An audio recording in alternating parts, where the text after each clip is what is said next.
because Okay.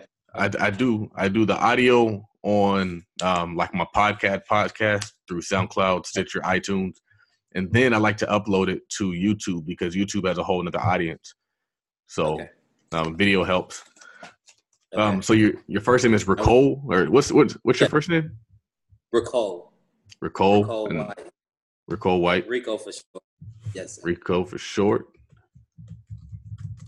Real estate investor out of Cleveland, Ohio. So not Cleveland. Yeah, Cleveland, Ohio. Okay. And how many years have you been investing? About 14 years. All right, cool. I'm gonna kick it off. Man.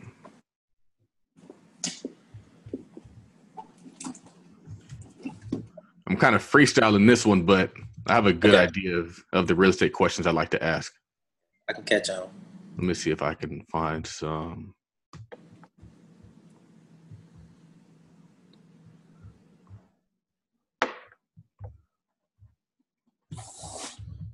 Yeah, actually, Friday was my birthday. I turned 40. Yeah, I saw that. What'd you guys do? We had a nice little dinner. My soon-to-be wife. Nice. Nice dinner, and we had a winery. It's like a bed and breakfast. So we are. So we're there now. Very cool. What part of town is that in? This is in Mansfield, Ohio. It's maybe about 2 hours away from Cleveland. It's a pretty nice area. Yeah, it's pretty nice, secluded. It's like more country. Is it close to the water, or is it?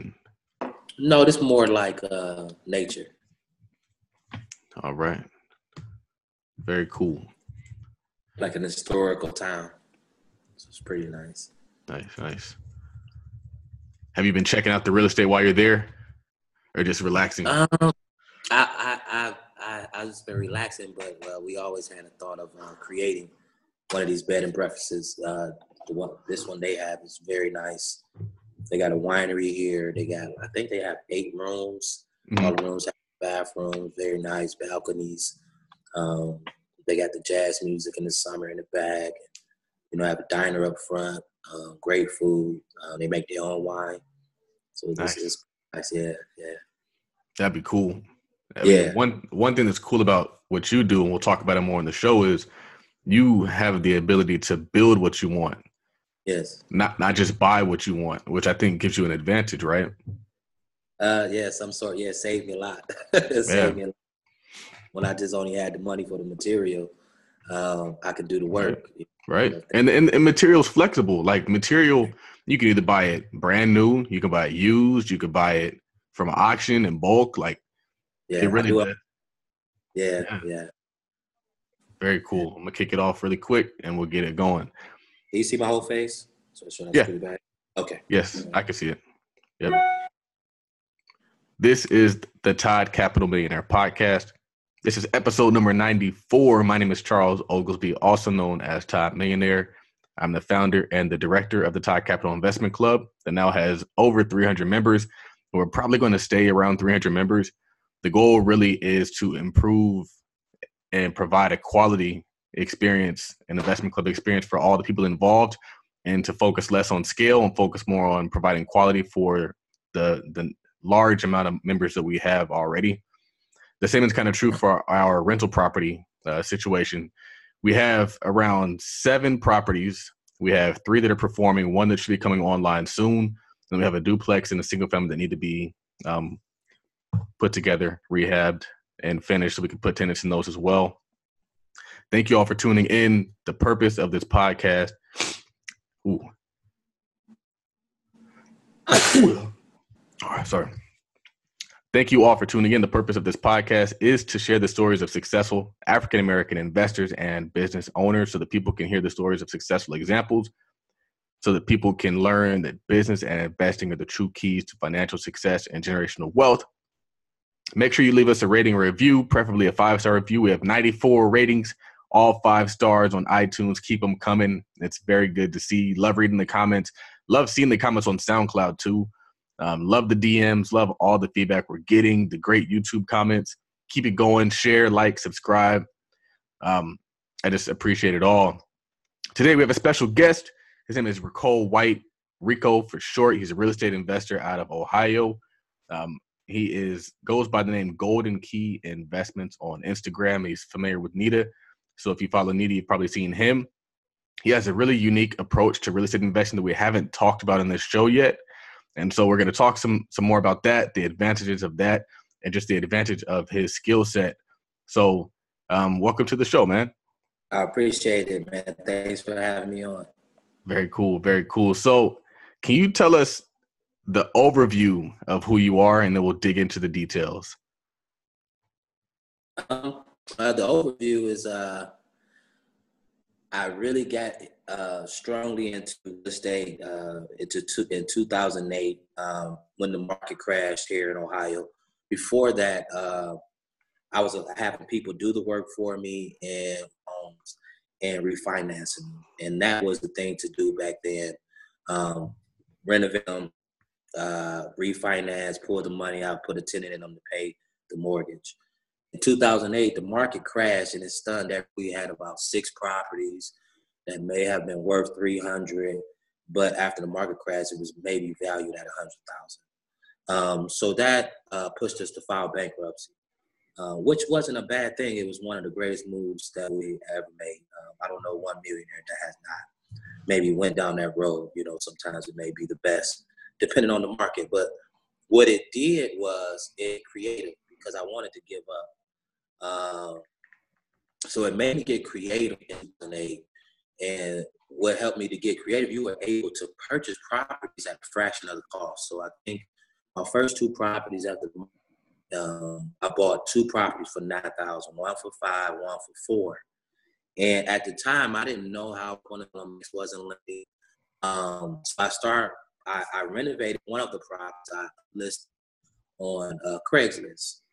And then I get hits from people from out of state interested in our real estate. Actually, we got someone from Florida. He reached out to me and was interested in buying the property, I think at $30,000. And for me, that because I couldn't get lending under $50,000 at that time, your credit had to just be immaculate. What this did was it created a market for investors to purchase properties cash. So happening is 1 second, they're delivering our breakfast. Okay. So what ended up happening is the guy from Florida ended up purchasing my property at $24,000, ended up buying the second one, and I ended up working for them as a contractor and did 100 to 110 properties, from evaluating, renovating, managing, and that really started my career in the direction of real estate, of selling houses to investors. Because what that market did, the market crash, what it did is it allowed people the ability to purchase a finished property at a low end number and receive a high return. So that created interest from all over the world. To date, we have investors from Israel, Turkey, all parts of the United States, Canada, because of our market, Right. So how I got started in it.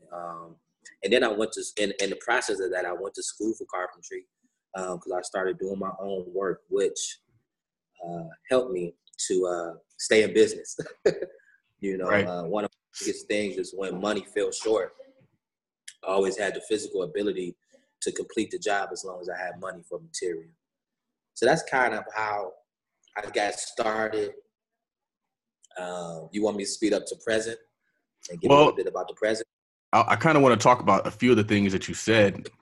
Okay. The first thing is, and you said something that I didn't know. I didn't know that in 2008, people were buying homes and refinancing them. No, before 2008. Right, right. Up to 2008, yes, that was our market. We were purchasing properties at $20,000 to $30,000, fixing them up, and then you were refinancing based on the value. You were able to pull $20,000 to $30,000 out, stick a tenant in there, and they paid, the rent. That was the game back then to accumulate capital, Right. So that's the market we were in back then. But the thing is that's the exact same thing people are doing right now. It's the bird craze. People are buying, they're rehabbing, they're renting, they're refinancing, and they're repeating. Yes. And I think it's important as investors to know the history of investing because you don't make the same mistakes.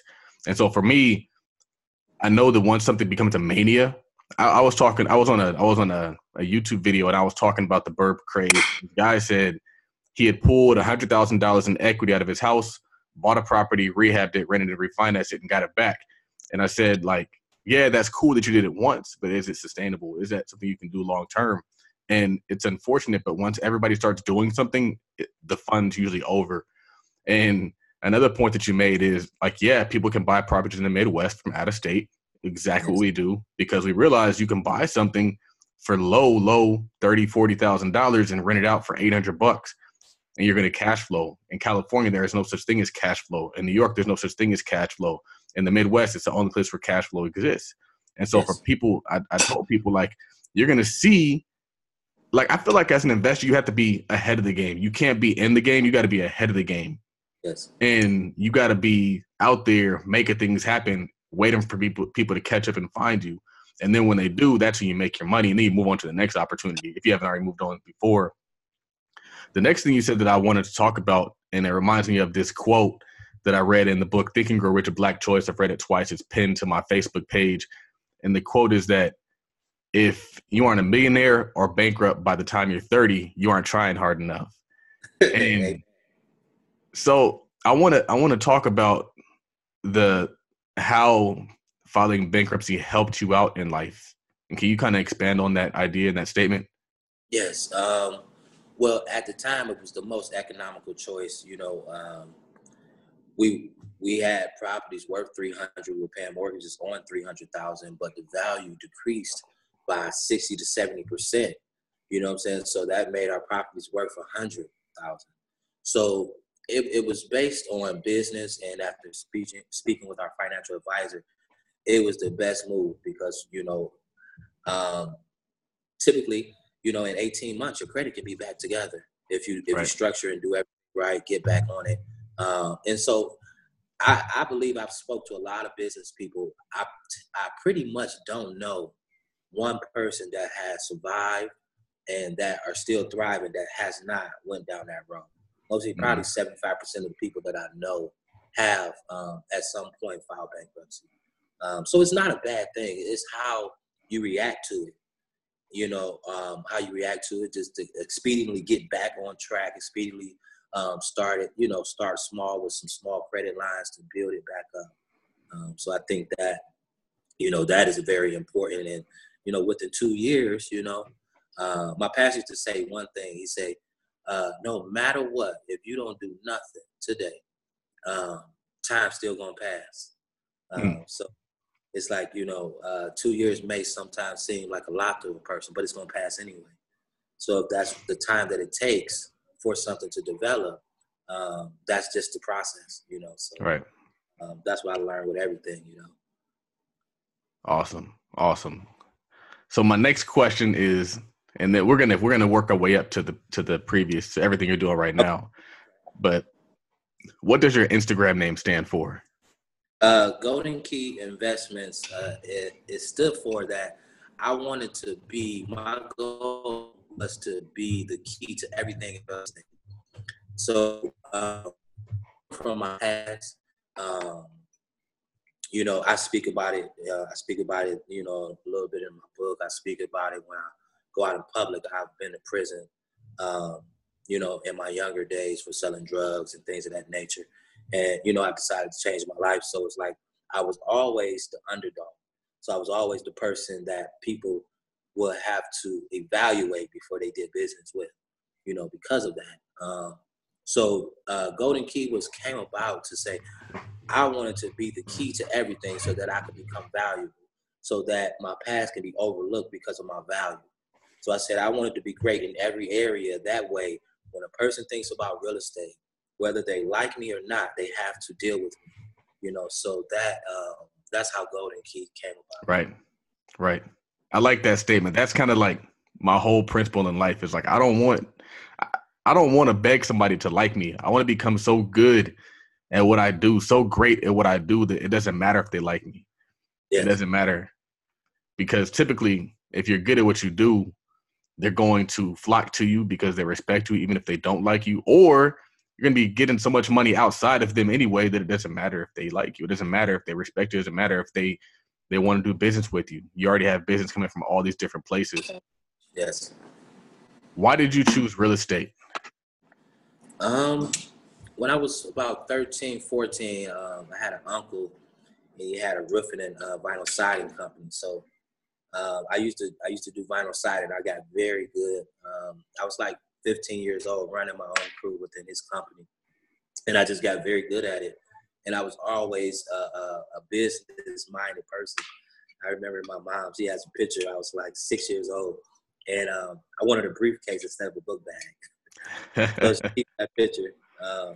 But you know, so I always had an interest in creating, and my mind is always, you know, how to take something that look damaging and then just creating this beautiful masterpiece. So it just always been a part of me. And real estate and developing houses, it just came natural. It was like my only option at the time. I like it. I like it. I like it because I assume that you got really good at doing the vinyl siding by doing the vinyl siding. You Yes. got good at it by just doing it over and over and over and over and over again. So much so that you'd already experienced what can go wrong. And so now you know how to prepare for the things that can go wrong ahead of time. And it just makes you that much better of a professional. And that's true with any skill. So how did you get started investing? Like deal one, what did deal one look like for you? Deal one was back up where, when I bought, you saying before the market crash or Before, like, we weren't selling. mm-hmm. So the first property that I got to invest in was in 2008 is when I met the guy on Craigslist. It is crazy because I met him on Craigslist, and then he was dealing with a realtor. And I was doing some work for Remax. It's a realty company out here. And so he asked his realtor to give him 3 contractors. And I was one of the contractors that he gave him. So when he came up here, he put put it together that somebody referred me to him as a contractor, and I was selling my house.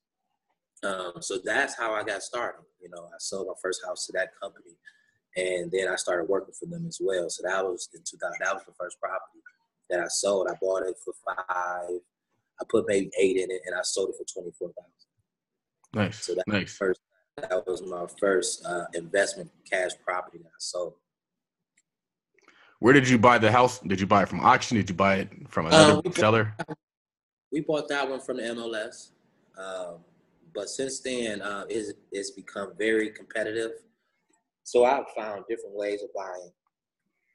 Online auctions, auctions we have quarterly, auctions we have every week.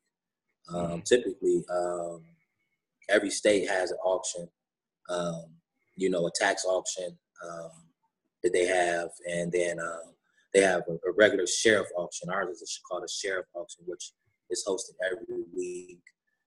Typically can range from 20 to 200 properties a week. So that became my strategy because dealing with the MLS, it was a hard fought battle, and I was going in this thing I call it a revolving circle. It's like I would buy a property off the MLS, I would renovate it, wait for the process of being sold, and that process took so long. And then after you sold it, you had to pay bills, and then you had to find another property on the MLS. Typically, it takes about 45 to 60 days to obtain a property from the MLS. When them 60 days was over, I spent, probably 60, 70% of my profit. So it was like I was right back where I was at. So I wanted to try to accumulate properties faster. So I started dealing with one thing I did start doing. I was working with nonprofit organizations, and I found out that properties with nonprofit organizations in those areas, they can get the properties for free. So with understanding that, I began. They're called CDCs in Ohio. So understanding that, I utilized the CDC, which is a nonprofit organization, to get properties. So after proving myself as a contractor to them, they started allowing me to buy properties from 5 to 10,000 apiece, and I can, buy 3 to 5 at a time. So that helped me over the years to gain properties, at a faster pace. So my thing was always having inventory. So when my crew was finished with one job, I can send them straight to the next. Very true. But there are ups and downs with that as well too. But sometimes I'm best. You get so excited about stuff, and you just keep buying. Man. Especially when you can get a good deal. Like it's really difficult to pass over a good deal. Yeah. Yeah, I was talking to my mentor, and he said he made a point. He was like, he never buys a house unless he has the means to finish the house. And I don't know if I necessarily agree with that statement because sometimes you just gotta buy it. Like if you come across a good deal. We came across a really nice brick house. It had some issues where somebody lit a fire inside of it, but outside the exterior looks amazing. Brand new windows, brand new roof. Like it's a great looking house. All we have to do is put like maybe 10, 15 inside of it. And I got it for like a steal. And I don't have everything lined up to finish it, but I know it will come. I would rather own the property and know everything else is going to come than not pull the trigger because I don't have everything A to Z. Like sometimes you just got to get A to B and just stand on B for a little while and then let C, D, E kind of develop itself. Let's talk about some of the things you're doing today. What does your business look like today? Right now it's like an umbrella. So right now I'm trying to turn Golden Key Investments into this more globally. So I bring on a team. We're creating a company. It's going to be Golden Key Inv. And I have 3 real estate agents, an accountant, a marketing person, credit repair. And as a team, that's dope. We want to be a one-stop shop. So our goal is to create a hub. We right now we're looking for a building where we can actually give people a platform that don't have one, educate people that can't get the education, and just give people a place to go to sell their products. So that's something we have in the works. But from a personal level, I'm a licensed home inspector, investor, and I write books as well. I have a book entitled Real Estate Mind. I'm doing actually a 3 to 5 book series on that. They're like 100-page books, so quick reads, but just simple steps of how to build a real estate career. And we'll have the links for those books in the show notes. Yeah, so that's where I'm at now, just trying to expand. And one thing Nita told me that I didn't know, I'm great with real estate, but online marketing and all of those digital things, man, I'm not as good at it. She expressed to me how to sell information online. So that was really intriguing to me. As of right now, I am developing some classes online so I can, people can reach the information without physically touching me. Because I do have a coaching program, but it's more in touch. So it's kind of hard for me to accommodate a lot of people because it takes a lot of my personal time. So just developing and learning how to expand, and then I just believe in the law of attraction. When you ask for things, things come. So that's me to say, why don't you sell your information online and it can reach a whole lot more people. You can have a bigger. So those are the things that we're working on in the present. Right. I 100% agree with online because there's so many people in the world. And if you limit your income to your city, you're going to limit your income in general. Whereas I found that you're going to make the most money from strangers when you really start breaking it down. Like your friends, your family, they're not going to drive your business. And that's not a bad thing. It's just the truth. Yeah. So for me, I personally don't even really charge friends or family. Anybody who comes to me and they're asking a question, they want consulting, they want me to help them with their LLC, they want me to help them with their business plan or what have you. I'm just like, hey, I can help you do it for free. You aren't my customer base. In the beginning, when I tried to start a business, I would focus on getting my friends and family to see the vision, and I would get frustrated because they couldn't see the vision. I don't know why they couldn't see the vision. I have some ideas for why they couldn't see the vision. Some people just don't want to see the vision. But when you expand your think to strangers, you expand your business and you really blow it up. And then you start to look at it, it's like everybody that I do business with is a stranger. And that's what makes the podcast so great is there are people listening to us that we don't even know exist. And they're hinging on every single word that we're talking. And it's so dope. Like the podcast really just explodes it out there.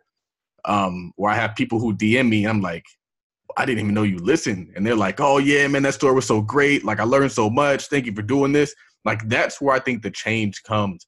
I was watching John Henry. I watch a lot of John Henry content right now. He made 2 points. One point was that you don't try to create a startup. You try to change the world. And I think that you can't just try to start a business if you want to blow something up. You have to try to change the world. The next point he made, and something that I heard when you were talking about having a hub, is he said that there are solutions that are unique to certain communities that are best provided by the people in those communities, because he said that he's been able to see that it's more successful. It's not even just a theory, it's data. It's data driven, kind of like the example where Magic Johnson had his movie theater, and everything from the snack counter to how they greeted their customers to the music in the lobby was catered to that community. And an outside person can't do that. They will do it. It's not going to be as effective. It'll serve the purpose. But if you really, really want to elevate that community, if you really, really want to give them that custom tailored experience product, it has to come from the people in that community. So it's great to see that you guys are doing that. One thing that I also noticed is you didn't start off with the umbrella idea. You started off doing the work. You started off building Golden Key, buying properties, and then you started to see where the opportunity was. And so then you scaled up. You said, oh, we can do this. And a lot of people, what they'll do is they start here. And so they'll say, oh, we're going to have this branch, this branch, this branch, this branch. And it ends up, I think they're trying to do too much. And I get this question all the time because I'm helping people start their business, and they hit me up. They have no corporate entity, no business. And they're like, I need to have a holding company. I need to have 2 sub companies for my holding company. And then they have to have this. And I'm like, bro, like, start Golden Key, build up Golden Key, get you some properties, get a reputation, get some skills, get some connections, all that stuff, and then expand. You don't want to because you don't really know until you do it. And you don't even know what the need is. And you might be creating something that there's no need for. Yes. I agree. Man. I agree. What was your best deal? My best deal.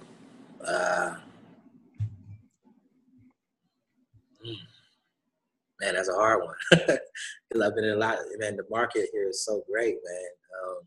I think one today is going to be my best deal that I'm in right now. We purchased, it's 2 properties. I think is my best deals to date. One of them is I purchased a property in a suburb called Shaker Heights.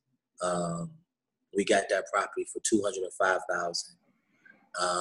The property next door sold for $479,000, and ours have 800 more square feet, and a bigger garage and bigger lot. So I'm hoping for us to get $525. So we're going to be in the property for maybe like $325, $350 at the most. So I think that's going to be my greatest deal to date. And I'm going to say that because I didn't use any of my money. Because of my people seeing me and, being able to turn over properties, people started to believe in me. So I'm learning to utilize that gift. So I got a loan from 2 investors. I got a loan from a company to purchase the home, and then I got a loan from 2 investors to renovate it. So when it's said and done, I'm gonna make a nice profit as a contractor because I'm doing some of the work, and I'm gonna make a profit as an investor. without putting any money up. Wow. So I think that's one of my greatest deals to date. And then my goal was to always be debt free. Maybe about I would say 6 years ago, I was going to buy this house, $300,000, new development, beautiful. And I got to thinking our market was at the highest point, and you was able to buy these properties for a fraction of the cost. And I was saying, like, why would I buy a home for $350,000? And then I calculated it over 30 years paying that mortgage, interest, and everything. You're probably gonna be paying $800,000 to $900,000 when you're finished paying that house off with the interest and everything. And just the way mortgages are set up, most people don't know that your first 5 years of payments is not going to your principal. You know what I'm saying? About 75 to 90% is interest. So they collecting a lot of money up front. You're basically like those first few years, you're basically renting from the bank. You're basically renting. You know what I'm saying? And they call you an owner. You're just a note holder. You just have an agreement. Right. So after thinking about all of those prospects, I said that after thinking about those prospects, it's okay. After thinking about that, I came up with the thought that I just wanted to be debt free, because you were able to get property so low. So I didn't get that property, but I prayed on it, and then I got actually from the auction. So I found a nice brick home, 4 bedrooms, 2.5 baths, and it was at the auction, starting at $30,000. And I said, Lord, this is my house. And man, the room was packed. I was willing to pay $45,000. And when I went there, packed room, and when the house came up, I was the only person to bid. I got it for $30,000, $100 over the starting bid, because you have to bid $100. And I knew that I was on the right track. You know, sometimes I look for signs from God, and that was the right move for me to make at that time. And fast forward, my goal was to live in that home for a certain amount of time, sell that home, buy another home, and the home that I was going to purchase for the $300,000, I can be there in 5 years. So that was my goal. So now pushing forward to date, I purchased a property in a suburb of Solon, Ohio. I got that property for $215,000. It sits on 2 acres of land. I renovated it, and I'm going to live in the home. So I'm selling my home that I purchased 4 years ago. I put about maybe 40 in it. So I got it sold for $125,000, and buying the other home. And the other home is over 4,000 square feet, 5 bathrooms, 6 bedrooms, full basketball court. Has a community lake with a beach in the front of my house. It's just everything that I can imagine, even more. And nice. You know, when I'm finished, that property probably be worth $600,000.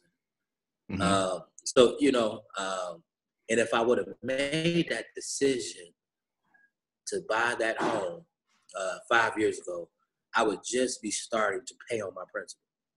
Mm-hmm. You know, so I think those 2 deals are the biggest deals up to date that I've experienced. I'm living in them right now.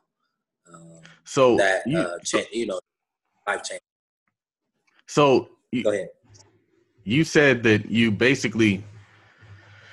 you are allowing your real estate to purchase your properties, which allows you to not have to worry about buying them with debt. Yes. Nice. I think that's how a lot of people should be living. I think we call it true freedom. Right.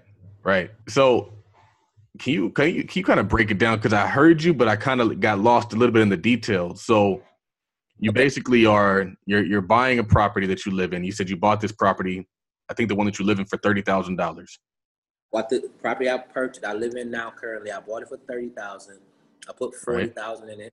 I stayed in it for 3.5 years, and my goal was to be in a 4,000 square foot, a better home in 5 years. So Right. I'm pushing my 4th year now, and I purchased another property with a loan that I'm going to pay off. So I purchased that one for $215,000, and when I sell my other home closing, I'm gonna pay that house off, so I own it debt free. So the goal was always to elevate without a mortgage to be debt free. Right.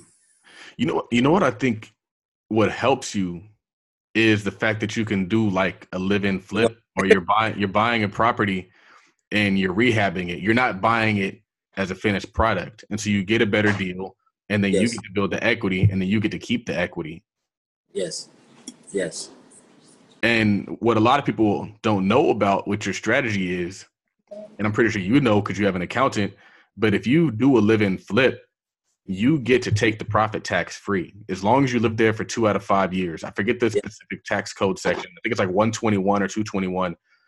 But whereas if you flip something, if you buy a property, you don't live there, it's just a strictly short-term investment, you're going to pay taxes on that, on the gain, unless you roll it over and do a 1031. There are a lot of ways you can hide it or avoid the taxes. But what you're doing is really advantageous because you don't even have to roll it over. Roll it right over without paying any capital gain.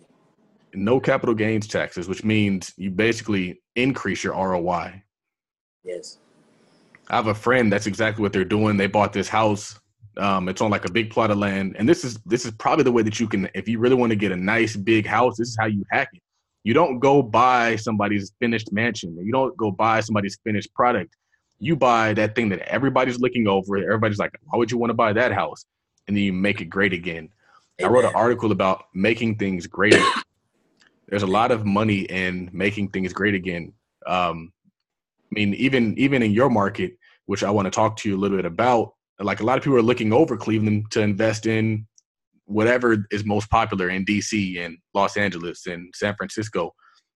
But if you aren't willing to take that step, kind of like you said earlier in the shows, like you like taking something that's ugly and then making it look good, like that's fulfilling. And actually it's fulfilling to me. It's so crazy to look at something that everybody else considered was a lost cause, and now it has new walls, new floors, new bathroom, new kitchen. Like I feel like that there's a part ROI in that, and like feeling like you made that happen. It's like a God complex sometimes. Like, man, like I made that happen. Like I did that. Like that's ROI in and of itself. What would you say was your biggest mistake? I would say this, and I'm writing about it in my book, is I don't think it was a mistake. It was just a lack of understanding of how we grew up in a Black community. When we grew up, credit wasn't talked about.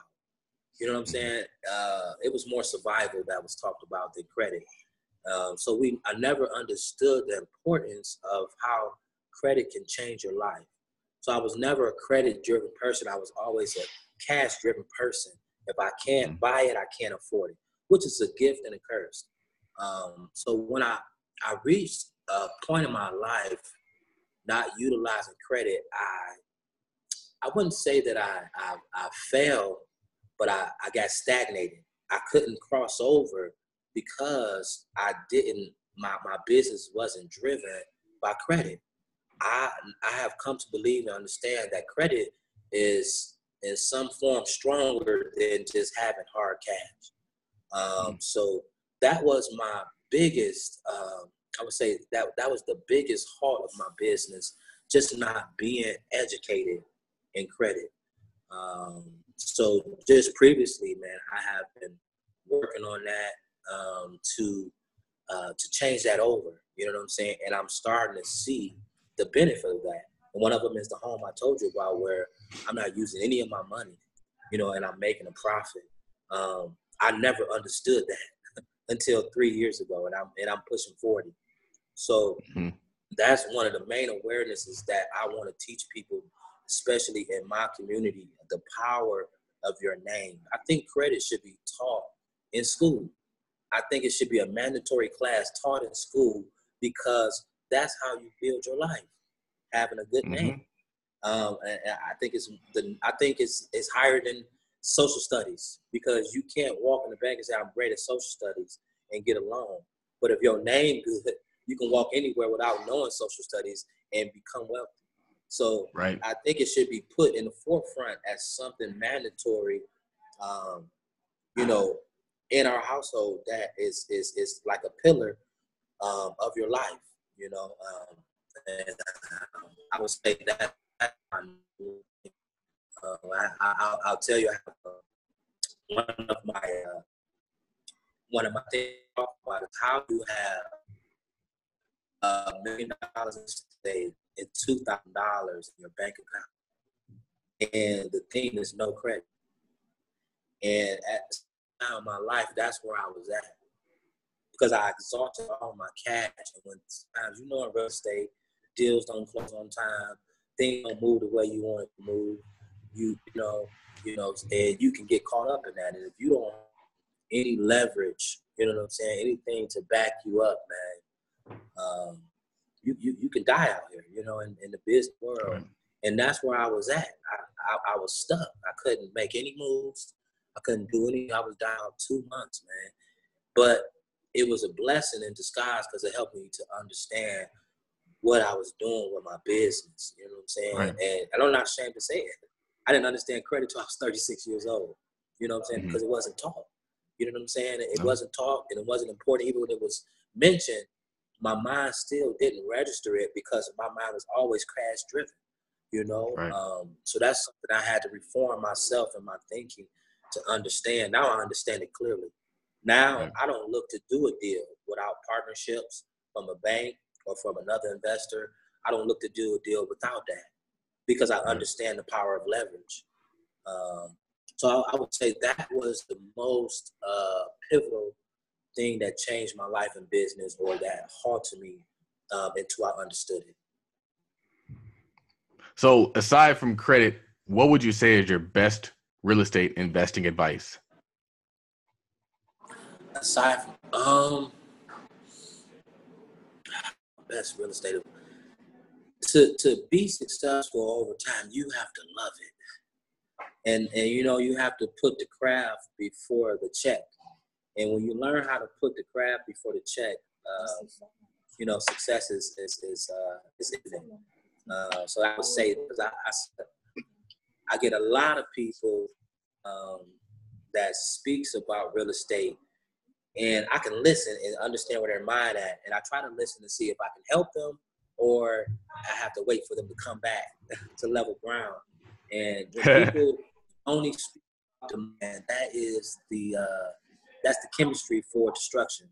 You know what I'm saying? Right. Because whatever you do, you must love what you're doing. You must love the finished product.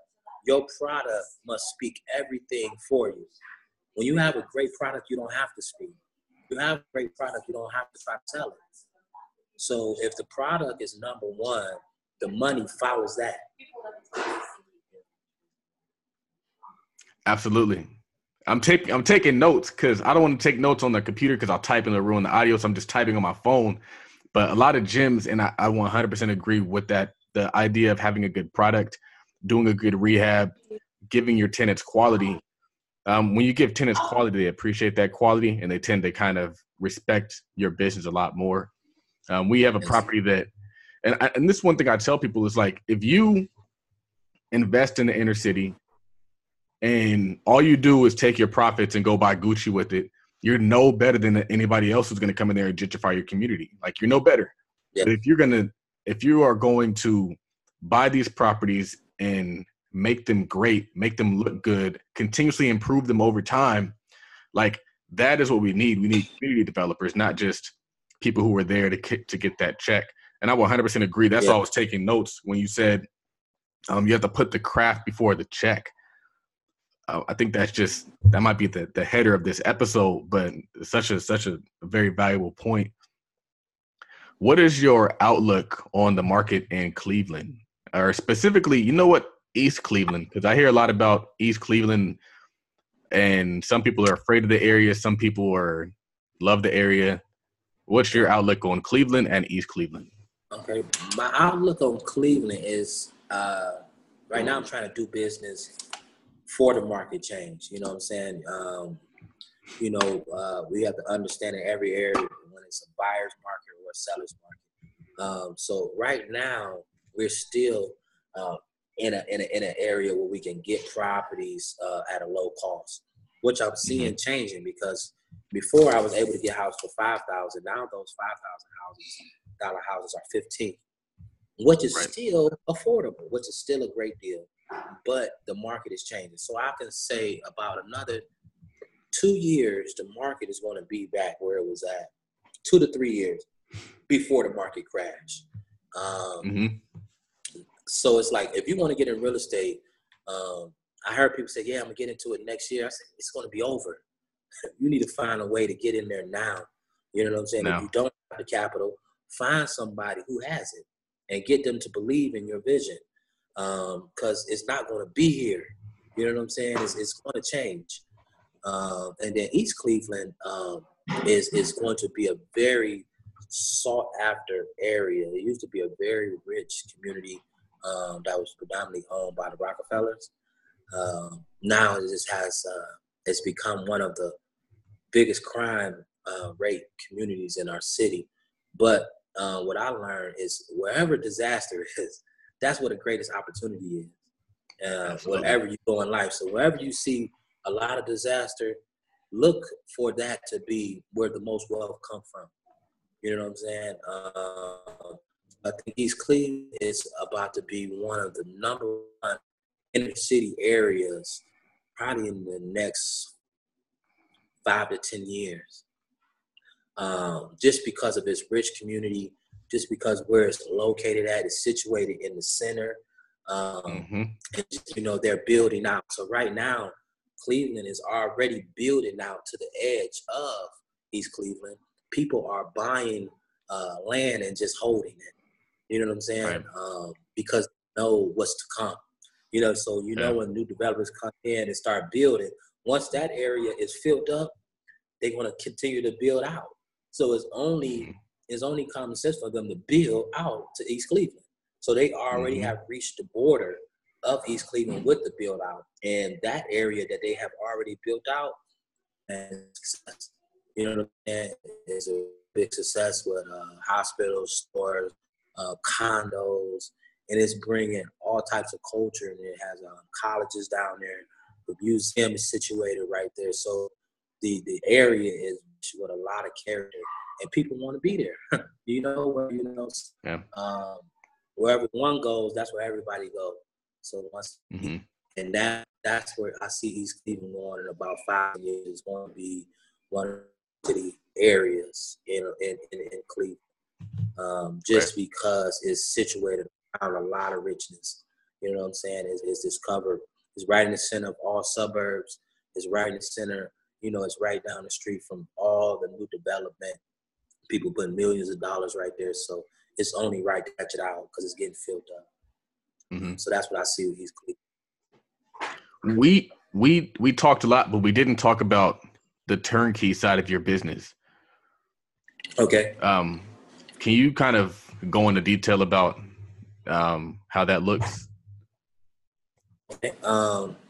So just me, I mean, not just me, a team of guys that I've been working with, man, we developed a system.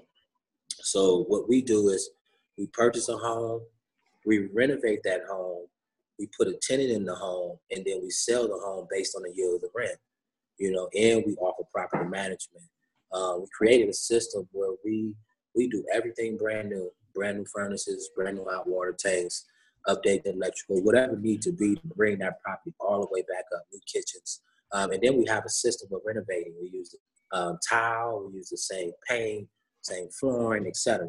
And what that does, it makes it easier all around. It makes it easier for me to sell the product, because I'm not just selling a home now, I'm creating a brand.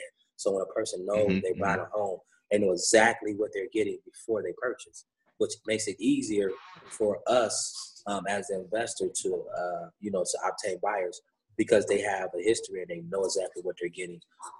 And we offer warranties. I warranty all the work I do on these properties. So the person is just not buying a property and I'm getting a check and then we never see each other again.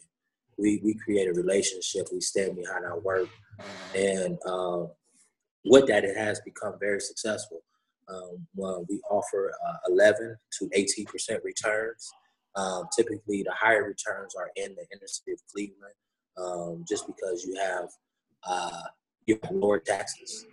So, when the taxes are lower, it raises your return. The suburbs, the percentage is down, but you get a plus because even though that you are given 11% return, when you purchase a property in the suburbs for 55, 60,000, that property is worth 90 to 100.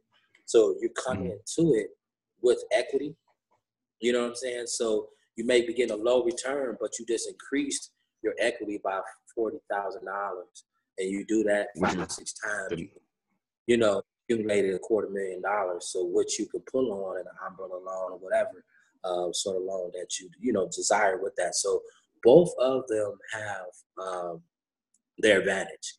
And what we found is most investors, they like to diversify. So a lot of them like some of the high returns, and then they diversify for some of the lower returns so that they can feed off another. So if they get 5 ones with lower returns, they can use the money to buy the ones with the higher returns. Lit. I like it. So before I let you go, 1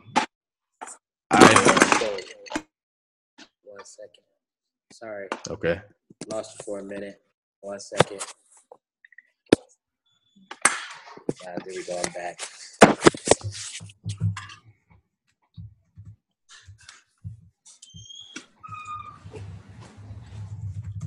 We good? Yep, we're good. We're good. Oh, okay. I'm here. Can you hear me? Yes. So before I let you go, I have a few quick questions. The first question is, what is your favorite business book? Oh, man, you caught me off guard. But Dave Ramsey. Dave Ramsey has a book, man. And I've learned with books that I take what I do. You know what I'm saying? Some people may not believe in all of his methods, but his mental concept of debt-free and that it equals power, man, is true. So that's where I got my thought process of owning my own home debt-free. And just to proceed production of his thought into my life, it was life-changing. So I would say Dave Ramsey, anything with Dave Ramsey, because that's all he speaks about. You know what I'm saying? Is how to leverage and how to become debt-free, saving strategies. He has this envelope strategy where you only spend what's in the envelope. So you have entertainment, you only have $50 in there. You only can afford the movies. You know what I'm saying? Until that pot grow, you can't go out of town. So it creates his structures create discipline in your life, learning how to respect the dollar bill. So I would say he has been one of the most powerful writers for me that was life changing. Who is somebody that you look up to and why? Man. Wow. Man, it's crazy. From a personal level or from just admiring as a person or from a personal level? Because I have both. I would say usually I like it from a business perspective. Oh, a business perspective overview. Man, I have a guy in my city, man. His name is Luis Purnell, and he's a financial accountant, and but he does like a lot for the community, and we have this movement. It's called the Real Black Friday, and I met him. I was working at my church as security for like 5 years, and he was the financial accountant for my church. And man, when I first met him, he just had this opening spirit. No matter what position he was in, he was always open to everybody. And now that he has started his own business, man, I've watched him. Everything with Black Friday is based on people donating and helping, and it's based on helping the inner city. So when he doesn't meet the quota of the finances and everything, I watched this man take tens of thousands of dollars out of his personal account to make it work for his vision. And for me, from a personal level, standing beside him, it was amazing. It really motivated me in understanding the power in and it's almost like the feeling of being able to give back. You know what I'm saying? I kind of put that feeling as a glimpse of heaven when you're able to give back. So for a person to be that dedicated, that's willing to take from their personal finances, put their family in jeopardy and everything for that feeling, man, I look at that man as one of the greatest people I've ever met. And we're actually doing some great things this year. We're going to do a thing we did a few years ago. It's called Flip This Business. So we took a business, a restaurant that wasn't doing so well, that wasn't remodeled so well. We remodeled that business. She didn't have to pay anything. So we're about to do that again this year. Wow. 2 years ago, we did a bike giveaway. We gave 50 bikes away on Channel 3 News, which was a great thing. So this year, we're going to bring back Flip This Business. We're going to renovate a business. I'm going to be ahead of the construction. So that's going to be major for my company and my team. And our goal this year is to give away 100 bikes. Wow. I would say, man, that is he's one of my biggest motivators. I think that one principle that I took from that whole story, and one principle that I've seen in action with the business owner that I work with in Watts, is that when you give back to the community, when you do things for other people, when you genuinely sacrifice to put the community on, you actually win too. You win. It's not a zero sum. It's not like, oh, my loss is your gain. It's like your gain is my gain. Yes. And so people have to see, when you give, it comes back to you oftentimes a lot more than what you give. And we have a lot of people in these communities that are struggling because, maybe they don't have access to certain things. Maybe they don't have the capital to do certain things. And if you have the skills and the ability to help improve their situation, it's really just like an investment. You're going to get a return. You're going to get your money back, and you're helping them too. So provide value. It really does. It's not a loss. I want to add something real quick if I can. This few seconds. I wrote about that in my book, man, the cycle of being successful. And one of the pieces in it is, in order for that cycle to continue to turn, giving has to be important. And I kind of put it, which my soon-to-be fiance, she expresses that being a great servant is being a leader. So I think that should be everyone's goal, to see how to serve, because becoming a servant is becoming a leader, and you can't be a leader if you're not a servant. So that's just something I wanted to lead the people with. That's what I'm learning to do, man. The power of being a servant. It is a leader. It is what 100%. is. It really is. I found that that's kind of even what property management is. It's like you kind of work for the tenants. Like, you want to act like I'm big bad owner, but when they call, you got to get to work. You got to start making phone calls right then and there. So very cool. Where can people find out? I'm sorry. Go ahead. I'm sorry. I said, where can people find out more about everything you have going on? Where can they find you on social media, and where can they buy your book? My book is on Amazon. It's on Amazon. Real Estate Mind. You look it up, it'll pop right up. $14.99, very affordable. You can find me on social media at Golden Key Investments. You can get all my information, contact me, inbox me. I'm a very humble person, man. 24 hours, I'm gonna definitely respond back to you, no matter what. I get excited when people want to learn something that I've learned, so that excites me. So I'm very humble and willing to assist, wherever I can. So if you're thinking about reaching out, social media is one of the great bases to contact me. I think that's how we've been. I respond right. That's the type of person. So social media is one of the great ways. I have a website. It's Real Estate Mind. What is it? It's realestatemind.com, I believe. But it's on my social media. I don't have it right in front of me. But if you go to my social media, you can get everything, how to get my book off my website, or, just go directly to Amazon which I think is the easy way because the link clicks you right to Amazon or my website. So that's the best way to get in contact, man, and reach out, and I'll get back to you as soon as possible. Cool. Very cool. So this has been another episode of the Millionaire Podcast, episode number 94. We're not bringing on new members to the investment club. However, we are looking for people to help us run this machine. So we're looking for more admin. We're looking for more people who have investment abilities and skills that can help us pick the right stocks. Also looking for somebody to help us find more deals in our market. So if you are a wholesaler, if you are somebody who just has free time and wants to make some phone calls for us, if you're somebody who has some free time and wants to send out some letters for us, we want to work with you. Email us at propertymanagement@capitaltod.com. We'd like to bring you on and talk to you about our vision for this organization and how we're going to grow and scale it. Also, you can check out our website, www.capitaltod.com. That's where most everything is. We also have a store.